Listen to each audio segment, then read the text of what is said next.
The first component of a growth factory is what we refer to as the growth blueprint. And really this is the first of 4 components that companies need to establish if they're looking to make growth through innovation a more systematic, more repeatable, more disciplined process.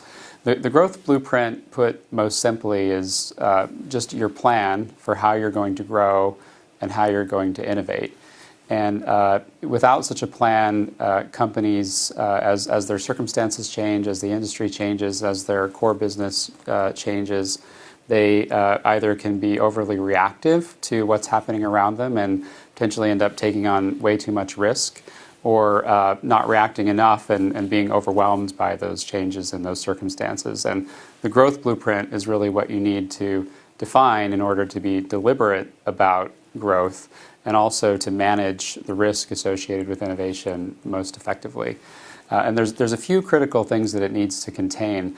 The first is a clear articulation of what types of growth you want to pursue and in what balance. And underlying that is the idea that it's critical to have really a portfolio of growth initiatives that are balanced across different types of growth and innovation.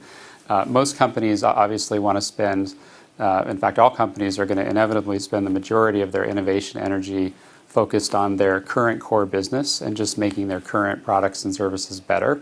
But inevitably, your core business at some point is going to run out of gas and growth potential. And so at the same time, you want to be planting the seeds and expending some amount of your innovation energy on a different type of growth that extends beyond your core business of today. And it needs to extend in a way that is logical and makes sense and is consistent with your mission and values and the type of company that you are today. But it still is going to be really laying the foundation for a fundamentally new source of growth.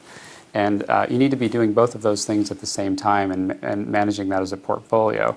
So your blueprint needs to contain an articulation of what exactly those 2 types of growth look like for you, and how much growth you're expecting from each of them. What's the resultant target portfolio? The other thing I would add about the growth blueprint that's really important is to articulate what we've referred to as the guidelines and boundaries around your new growth initiatives.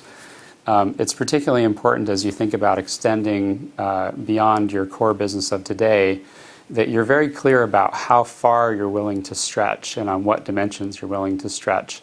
And importantly, where you're not willing to stretch, because what we often find is that if leadership teams haven't defined and aligned on those questions, teams can end up going down directions and expending a lot of time and resources on projects that inevitably will hit some kind of boundary that was unarticulated and end up getting killed after they've wasted a lot of time.